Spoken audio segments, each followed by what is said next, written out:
నమస్కారం, వార్తలకు స్వాగతం. ముందుగా ముఖ్యాంశాలు.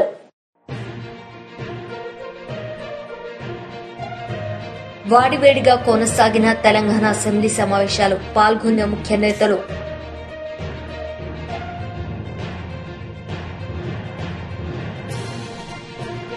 ఏపీ బడ్జెట్ సమావేశాల్లో ఉప ముఖ్యమంత్రి పవన్ కళ్యాణ్ హాజరు. పవన్ కళ్యాణ్ ప్రసంగం. ఏపీ బడ్జెట్ సమావేశాల్లో ఉప ముఖ్యమంత్రి పవన్ కళ్యాణ్ హాజరయ్యారు. ఈ సందర్భంగా ఆయన ప్రసంగించారు. కరప్షన్ చేసామని అర్థం చేసుకోగలం, కానీ ఒక గ్రూప్స్ కొల్యూడ్ అయిపోతే తప్పులు నిర్ధారించడం చాలా కష్టమైపోతుంది. ఇప్పుడు ఇందాక ఉదాహరణకి మేము రాగానే ఫస్ట్ చాలా ఎక్స్టెన్సివ్గా కూర్చున్నాం, ముఖ్యంగా ఈ సోషల్ ఆడిట్ డైరెక్టర్ తోటి, ప్రిన్సిపల్ సెక్రటరీ గారితో కూర్చున్నప్పుడు వరుసగా చాలా ఆల్మోస్ట్ 1-2 months రివ్యూ తర్వాత సోషల్ ఆడిట్ డైరెక్టర్ ఎవరైతే జాతీయ ఉపాధి హామీ పథకంలో అవకతవకలు ఎవరైతే చేస్తున్నారో వాటిని జరగకుండా నిలువరించాల్సిన వ్యక్తి అతనే అవినీతికి పాల్పడ్డాడు అధ్యక్ష. అందుకని వెంటనే అతన్ని తీసి పక్కన పెట్టేసాం. అవి కాకుండా మేము తీసుకున్న ఇమ్మీడియట్ చర్యలు ఏంటంటే అధ్యక్ష, ఒకటి మేము ఈ social audit, vigilance cell, quality control 3 కొత్త వాళ్ళని పెట్టాం అధ్యక్ష. కొంచెం ఎఫెక్టివ్ పీపుల్ని పెట్టాం. ఇప్పుడు ఉదాహరణకి సోషల్ ఆడిట్ ని ఒక 2 months బ్యాక్ పెట్టాం, చాలా మందిని సార్ట్అవుట్ చేసి వన్ హూ ఇస్ కేపబుల్ అలాంటి వ్యక్తిని పెట్టాం అధ్యక్ష. అలాగే విజిలెన్స్ సెల్ కి చీఫ్ విజిలెన్స్ ఆఫీసర్ని పెట్టాం, 5 months అయింది. అలాగే headed by chief quality control engineer పెట్టాం అధ్యక్ష, సీనియర్ మన రిటైర్డ్ ఇంజనీర్ ఒకరిని పెట్టాం. మేము చేశాక మేమేం చాలాసార్లు ఉదాహరణకి 2024-25లో అబ్జెక్షనబుల్ ఎక్స్పెండిచర్ అంటే ఇది అవినీతికి దారి చూపిస్తున్నాయని చెప్పి దాదాపు 250 కోట్ల అవినీతి జరిగింది అని చెప్పేసి సోషల్ పీపుల్స్ ఆడిట్ ఫోరం నుంచి మనం దాదాపు ఇప్పటికి 546 మండలాల్లో మనం సోషల్ ఆడిట్ చేసాం. ఇప్పుడు దాకా ఆడిట్ ఫోరం ఇంకొక మిగతా మండలాలు 665లో 546 చేసాం అధ్యక్ష. మార్చి 31కి అయిపోతుంది. దాంట్లో 24-25కి 250 కోట్ల అవినీతిని ఉంది అనేది చేశారు. ఇదంతా కానీ ఇది ప్రాజెక్ట్ డైరెక్టర్ పీడీ చూసిన తర్వాత 71 కోట్ల మటుకే out of 250 crores only 71 crores recover చేయాలి అనేది ఆయన ఆర్డర్ చేశారు. దేనికంటే గౌరవ సభ్యులందరూ చెప్తున్న దాంట్లో మనకు అవినీతి జరిగిందని తెలుసు. అక్కడ అందరూ మస్తర్లో ఫాల్స్గా చేశారు, పనులు చేయకుండా రిజిస్టర్ చేసుకున్నారు, లేదంటే జేసీబీలు పెట్టి చేశారు, ఇవన్నీ ఉంటాయి. కానీ ఎక్కడా కూడా ప్రూఫ్కి దొరకవండి. సో దానివల్ల just lack of evidence only out of 250 crores only we could recover, అంటే రికవరీకి ఆదేశం చేసింది 71 కోట్లు. As on now 75.84 lakhs have been recovered అధ్యక్ష. అంటే 250 కోట్ల అవినీతి జరిగిందని గుర్తింపబడింది, కానీ సరైన సాక్ష్యాధారాలు లేకపోవటం వల్ల ఓన్లీ 71 కోట్లకే రికవరీ చేయాలన్నది ప్రాజెక్ట్ డైరెక్టర్ వాళ్ళ బాధ్యత అది. సో దాని నుంచి 75.84 లక్షలు యాజ్ ఆన్ చేశారు. ఇంకా still we have enough time అధ్యక్ష, కానీ దీన్ని ప్రతి చాలా లోతుగా దీన్ని చేస్తున్నాం. And we have a very good team which will take it forward. ఇంకా 2 మీరు అడిగింది అధ్యక్ష, ఇందాక మన పార్థసారథి గారు అడిగింది మినిమం వేజ్ పెంచాలి ఇదనంటే wage rate revision central government కింద ఇప్పుడు 25-26కి ఎంత పెంచాలి అనేది తెలంగాణ అసెంబ్లీ సమావేశాలు వేడివేడిగా కొనసాగాయి. ఈ సందర్భంగా మంత్రి పొన్నం ప్రభాకర్ ప్రసంగించారు. బరాబర్ ఢిల్లీకి వెళ్దాం, ఇక్కడనే బిల్లు చేసి వదిలిపెట్టి మీలాగా 2017లో చేసేవాళ్ళంగా నేను మళ్ళీ చెప్తాను, అందరు సహకారం అడిగే ఉద్దేశంతో ఒక బలహీన వర్గాల బిడ్డగా నేను ఆ రోజు కూడా 4వ తారీఖు ఫిబ్రవరిలో 2024లో కోరినాం. మళ్ళీ ఇలా కూడా అదే కోరుతా ఉన్నాం. దయచేసి ఇలా పాజిటివ్స్ చెప్పండి, నెగటివ్స్ సంబంధించి మీరు ఆ రోజు కూడా డెడికేషన్ కమిటీ హరీష్ రావు గారు దయచేసి మీరు ఇలా కొత్త నిజాయితీగా ఉండేటువంటి ప్రయత్నం చేయండి దయచేసి. ఇందులో ఏదైనా నిజాయితీ కూడా డెడికేషన్ కమిషన్ ఎందుకు వేసినాం, వకలాభరణం కమిషన్ వేసింది సార్, బీసీ కమిషన్ ద్వారానే ఈ యొక్క సర్వే మొత్తం జరిగింది with planning department support. Dedication సంబంధించి సుప్రీంకోర్టు హైకోర్టులో నిర్ణయం వచ్చిన తర్వాత డెడికేషన్ కమిషన్ వేసి దానికి సంబంధించిన ప్రక్రియ ద్వారా ఈ రోజు అంతా కార్యక్రమం న్యాయబద్ధంగా అడ్వకేట్ జనరల్స్ తో సహా అందరినీ కూర్చోబెట్టుకొని కేబినెట్ పూర్తిగా వేగ్గా ఏదో నాకు నూచింది ఏదో నేను రిడిజైన్ చేస్తే రిడిజైన్ అన్నట్టుగా చేయలేదు అధ్యక్ష. దీనికి సంబంధించిన ఒక సిస్టమేటిక్గా చేసినాం. నేను ఒకటే కోరుతాను గౌరవ సభ్యుని, అపశకునాలు ఒకవైపు మంచిగానే నీ పెళ్లి బాగా నిన్ను నూరేళ్ళు ఉండాలి, పెళ్లి పెటాకులు కాను అనే పరిస్థితుల్లో మాట్లాడకమని కోరుతా ఉన్నాను అధ్యక్ష. ఇవాళ కొంత పాజిటివ్గా మాట్లాడే ప్రయత్నం చేయండి. ఇది ఒక పెద్ద చారిత్రాత్మక నిర్ణయం జరగబోతా ఉంది. బీసీలు అంటే వెనుకబడిన తరగతులే కాదు, ఈ దేశానికి సమాజానికి వెన్నెముక కలిగినటువంటి వాళ్ళు రేపు పొద్దున ఈ వెన్నెముక బలంగా ఉంటేనే బాగుంటుందనే ఆలోచనతో ఇవాళ ఈ ప్రభుత్వం ఈ కార్యక్రమం తీసుకొని పోతుంది దేశంలో. తమిళనాడులో ఒక బీసీ రిజర్వేషన్, ఈ రిజర్వేషన్ల అంశమే కాదు అధ్యక్ష.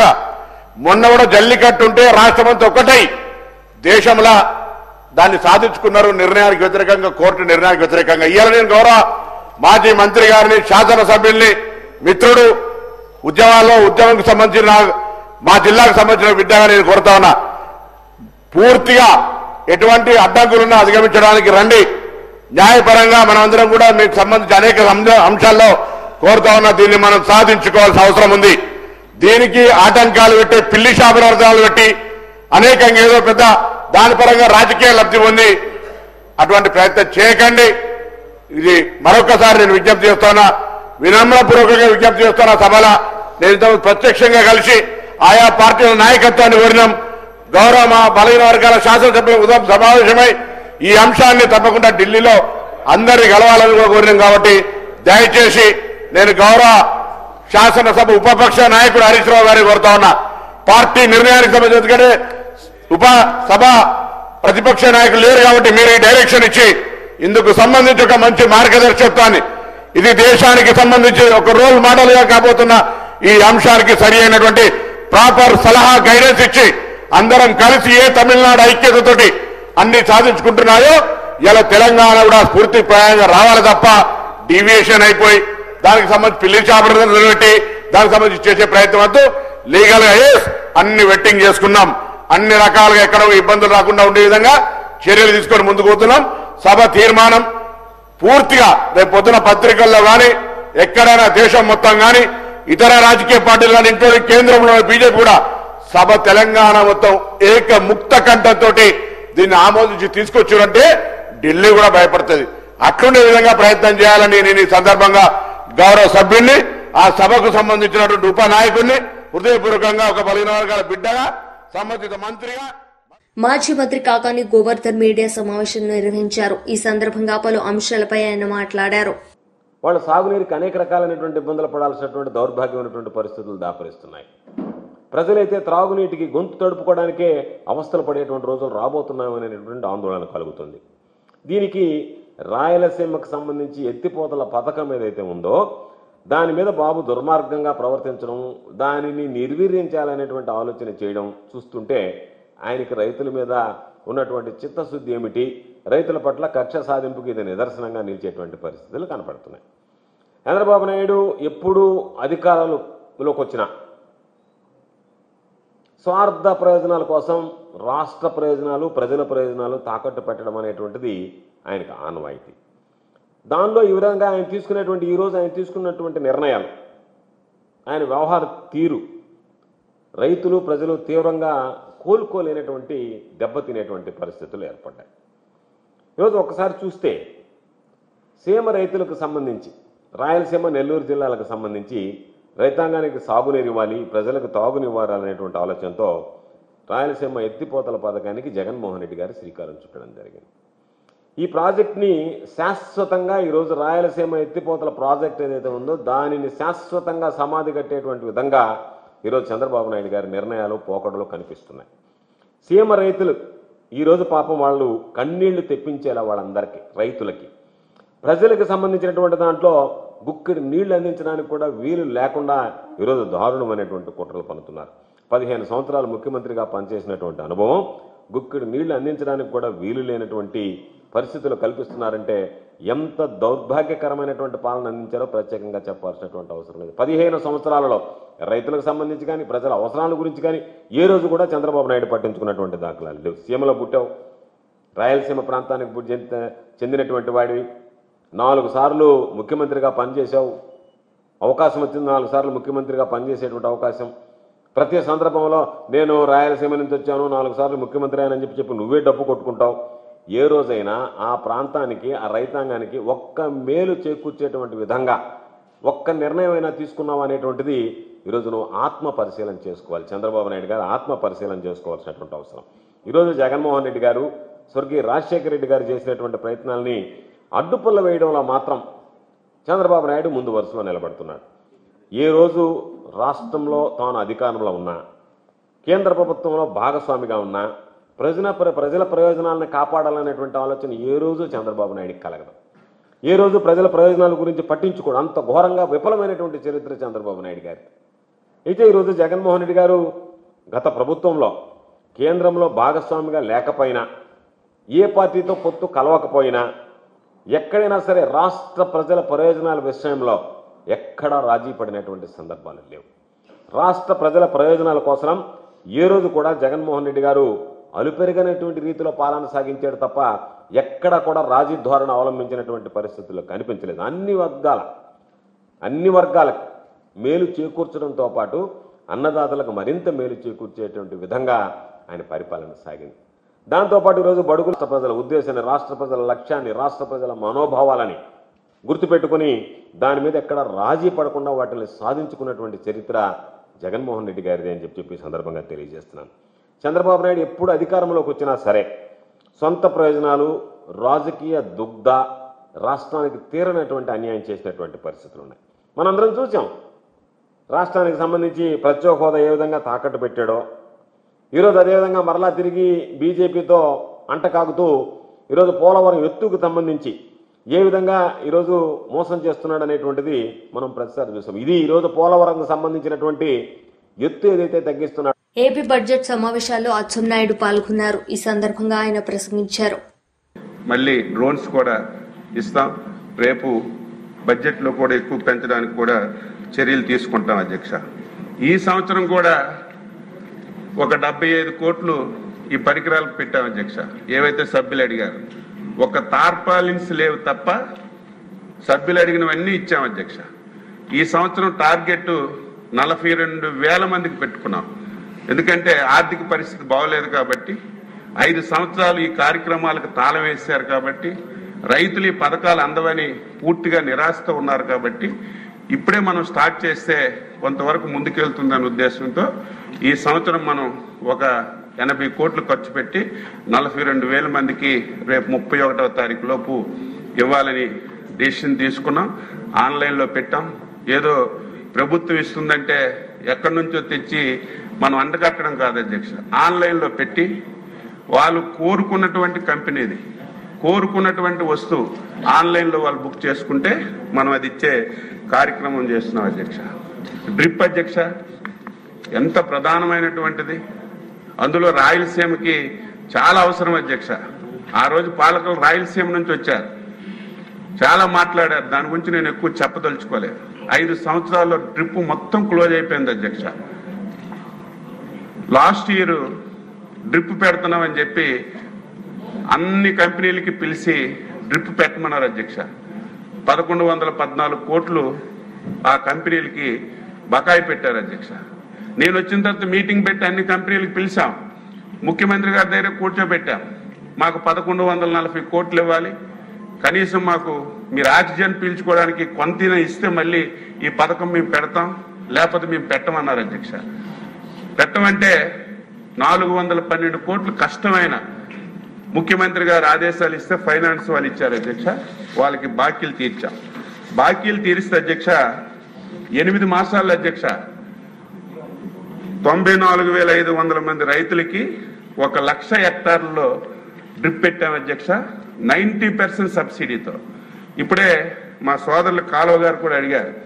వాళ్ళు అడగకముందే ముఖ్యమంత్రి గారు రాయలసీమలో 5 ఎకరాల నిబంధన ఉంది, 5 ఎకరాలు కాదు 10 ఎకరాల నిబంధన పెట్టండి అంటే మొన్న ఇచ్చింది కూడా అధ్యక్ష 10 ఎకరాలు ఉన్నటువంటి రైతుకి 90%తో డ్రిప్ ఇచ్చే కార్యక్రమం చేశాం అధ్యక్ష.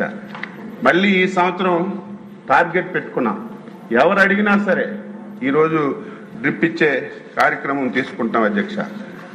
నీరు గురించి కూడా మాట్లాడారు. నేను ఎప్పుడు ఒక స్టెప్ ముందే ఉంటాను. 24/2/2025లో నేను మినిస్టర్ రామానాయుడు గారికి ఒక లేఖ రాసి ఆ ప్రాంతంలో నీరు అవసరం ఉంది, ఎట్టి పరిస్థితుల్లో విడిచిపెట్టమని చెప్పాను అధ్యక్ష. లేఖ కూడా రాశాను, మళ్ళొకసారి ఆయనతో కూడా మాట్లాడతానని చెప్పి ఈ సందర్భంగా తెలియజేస్తున్నాను అధ్యక్ష. ఈరోజు ట్రాక్టర్లు అడుగుతున్నారు. ట్రాక్టర్లకి చాలా బడ్జెట్ ఉండాలి. మనం ట్రాక్టర్లు పెడితే మిగతా ఐటమ్స్ అన్ని ఇవ్వలేని పరిస్థితి. అందుకే ఈ సంవత్సరం, గత సంవత్సరం ఏవైతే ఈ చిన్న చిన్న ఐటమ్స్ ఉన్నాయో రైతులకు అవసరమైనవి ఇచ్చి తప్పనిసరిగా ముఖ్యమంత్రి గారి దృష్టిలో పెట్టి రైతు రైతాలు కూడా ఇచ్చే కార్యక్రమం తీసుకుంటానని చెప్పి ఈ సందర్భంగా తెలియజేస్తున్నాను అధ్యక్ష. ఈరోజు పుల్లారాగా ప్రతి దాని మీద అధ్యక్ష, ప్రతి సమస్య వస్తే మా ఆఫీసర్స్ మేము మీటింగ్ పెట్టాం. ప్రతి సంవత్సరం చాలా అనుకూలంగా ధర రావడమే కాకుండా రైతులు చాలా హ్యాపీ ఫీల్ అయ్యారు. మిర్చి అధ్యక్ష మూర్తిగా పతనమైంది. కారణాలు చాలాసార్లు చెప్పాను. ముఖ్యమంత్రి గారు మేము ఇంటర్ఫీర్ అయ్యాం. ఇప్పుడు కనీసం మీటింగ్ పెట్టిన తర్వాత ఒక 1500-1000 రూపాయలు పెరిగింది. కొద్ది స్థిరంగా బీఆర్ఎస్ లీడర్స్ మీడియా సమావేశం నిర్వహించారు. ఈ సందర్భంగా పలు అంశాలపై వారు మాట్లాడారు. మాటలు, చిల్లర చేష్టలు మాని అభివృద్ధి పైన దృష్టి పెట్టండి. ఈ జిల్లాకి ఏం చేసిందని చెప్పండి. విభజన చట్టంలో ఉన్నటువంటి హామీలు నెరవేర్చే విధంగా చేయండి. బయ్యారంలో ఉక్కు ఫ్యాక్టరీ తేండి. లేదు దేశంలో గొప్పగా నిర్మాణం చేసి నిధులు లేక ఆగిపోయినటువంటి 24 అంతస్తుల ఆసుపత్రికి నిధులు తీసుకురండి. కాజ్బెట్ మేము ఉద్యమం చేసి ఢిల్లీ పోయి జీఎం కార్యాలయం ముందు నిరాహార దీక్షలు చేసి కేంద్ర ప్రభుత్వం పైన ఒత్తిడి తీసుకొచ్చి అప్పుడున్నటువంటి ముఖ్యమంత్రి కేసీఆర్ గారు రైల్వే శాఖ మంత్రిని పలు దఫాలలో కలిసి ఇక్కడ ఉన్నటువంటి వనరుల గురించి చెప్పి మా పోరాటం ద్వారా వ్యాగన్ మ్యానుఫ్యాక్చరింగ్ యూనిట్ వచ్చి అది సరిపోదు అని చెప్తే ఇంటిగ్రేటెడ్ కోచ్ ఫ్యాక్టరీ తీసుకొస్తే అది ఎప్పుడో మోడీ గారు వచ్చి ఇక్కడ ప్రారంభిస్తే దానికి మేం చేసిన గొప్పదనం. మీకు ఇటువంటి చెయ్యని పనులకు గొప్పలు చెప్పుకునేటువంటి మాటలు ఎందుకు వస్తున్నాయి ప్రజలకు అర్థమైతలేదు. మీరు ప్రజలను మభ్యపెట్టే విధంగా ఎన్ని కార్యక్రమాలు చేసినా, ప్రజల అటెన్షన్ డైవర్ట్ చేయాలని ఎన్ని ప్రయత్నం చేసినా కూడా ప్రజలు మీకు సరైన సమయంలో సభ కళా విహీనం లేకుండా, ఎవరి ముఖంలో నవ్వు లేకుండా బలవంతంగా తీసుకొచ్చినట్టు, బలవంతంగా కూర్చున్నట్టు, ఒక లెక్చరర్గా పనిచేసిన కడియం శ్రీహరి సిగ్గు శరం లేకుండా చేతులు కట్టుకొని రేవంత్ రెడ్డి సమానంగా నిలబడు కాకుండా వెనుక నుండి ఇట్లా కట్టుకున్న పరిస్థితి వచ్చిందంటే నిజంగా ఆ సభను చూస్తే నిజంగా ఏ ఒక్కరు కూడా మెచ్చుకునే పరిస్థితి లేదు. కారణం ఏంటంటే 15 నెలల పాలనలో అట్టర్ ఫ్లాప్. భారతదేశంలో 28 రాష్ట్రాలు ఉంటే అన్ని రాష్ట్రాల్లో మాజీ ముఖ్యమంత్రులు, ఇప్పుడున్న ముఖ్యమంత్రుల కంటే అట్టర్ ఫ్లాప్ ముఖ్యమంత్రి ఎవరంటే రేవంత్ రెడ్డి గారు. అందరికంటే ఎక్కువ క్రిమినల్ కేసెస్ ఉన్నాయి. ఎవరి మీద అంటే మొత్తం అందరూ ముఖ్యమంత్రుల కంటే ఎక్కువ క్రిమినల్ కేసెస్ ఉన్నది ఎవరంటే 89 కేసులతో టాపర్గా ఉన్నాడు. కేసులలో టాపర్. అదేవిధంగా పనులేమన్నా చేసిండా అంటే గుండు సున్నా. అప్పులను చూస్తే 15 నెలల కాలంలో 1,62,000 కోట్ల రూపాయలు అప్పు తీసుకొచ్చి అవి మొత్తం కూడా ఢిల్లీకి, రాహుల్ గాంధీకి కప్పం కట్టడానికి మాత్రమే వాడుతూ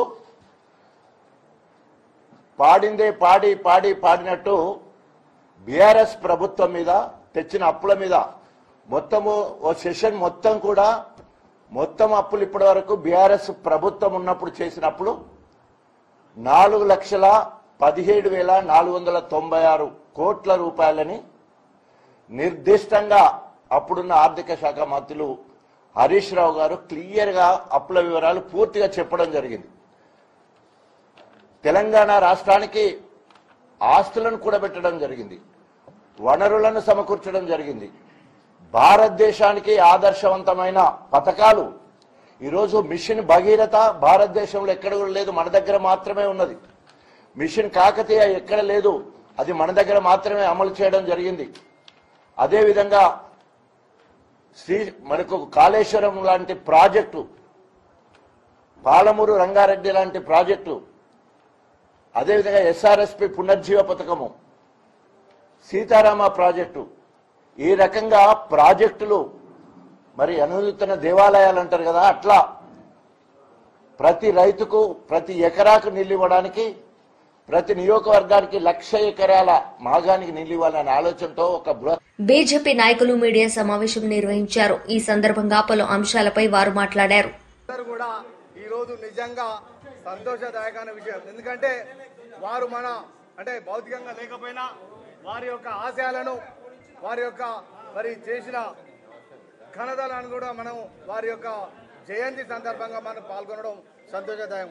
నిజంగా వారు సుమారు దళిత జాతిలోనే మరి దేశ రాష్ట్ర స్థాయికి ఎదిగి అనేక పదవులు అనుభవించి వారితో పాటు వారి సతీమణి కూడా మరి పంజాబ్లో ఒక మరి ఎంపీగా పోటీ చేసి వారి దారంలో వారి కూతురు బంగారు సుధి గారు కూడా భారతీయ జనతా పార్టీ అంటే దేశం కొరకు, దేశ ప్రజల కొరకు మరి వాళ్ళ కుటుంబాన్ని త్యాగం చేస్తున్నారు అనే దానికి నిదర్శనం మీరు మనం అందరం చూస్తున్నాం. కాబట్టి అలాంటి మహనీయుని ఈ యొక్క వారి యొక్క చేతులు వారు ఏదైతే జాతీయ పార్టీ కానీ రాష్ట్ర పార్టీలో కానీ చేసిన వారి యొక్క జ్ఞాపకాలను మనం అందరం కూడా ఈ రోజు ఎంత మంది అయితే వచ్చి వారి జయంతి చేస్తున్నామో మళ్ళీ గ్రామ లెవెల్, మండల లెవెల్, జిల్లా స్థాయికి కూడా తీసుకుపోయి వారి యొక్క ఆశయాలను మనం ప్రజల్లోకి ఉంచిన నాడే నిజమైన వారికి మరి నివాళులర్పించిన దానికి నిదర్శనమని తెలియదు. ప్రతి ఒక్కరు కూడా రాబోయే రోజుల్లో ప్రతి ఇదే మరి జయంతి, అదేవిధంగా జయంతి వర్ధంతులు కూడా బాగా చేసుకొని నిరంతరం ప్రజలకు చేసి మండల రాష్ట్ర స్థాయిలో చేస్తే నిజంగా కూడా బాగుంటుంది. మన దళిత జాతిలే ఒక ఆనుముత్యంలా మనం అందరం కూడా భావించుకుంటాం. ఎందుకంటే వారి యొక్క జయంతి ఉత్సవాల్లో నేను కూడా ఒక ఎస్సీ మోర్చా రాష్ట్ర అధ్యక్షుడిగా ఉండి ఈ ప్రోగ్రాం చేయడం నాకు కూడా నిజంగా సంతోషదాయకం. వారి యొక్క ఆశయాలను పూర్తి ప్రజలకు తీసుకునే దిశగా చేయాలని ప్రతి ఒక్క కార్యకర్తకు పిలుపునివ్వడం జరుగుతుంది.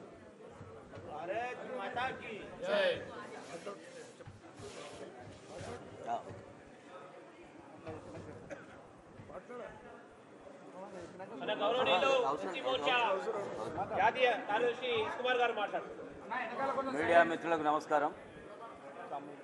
గొప్ప మేధావి,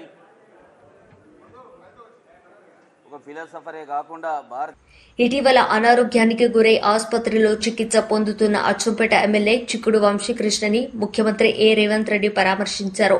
బంజారాహిల్స్ లోని స్టార్ హాస్పిటల్స్ లో చికిత్స పొందుతున్న వంశీకృష్ణని పరామర్శించిన ముఖ్యమంత్రి వైద్యులను వివరాలు అడిగి తెలుసుకున్నారు. వార్తలు ముగించే ముందు ముఖ్యాంశాలు మరోసారి. వాడివేడిగా కొనసాగిన తెలంగాణ అసెంబ్లీ సమావేశాలు, పాల్గొన్న ముఖ్య నేతలు.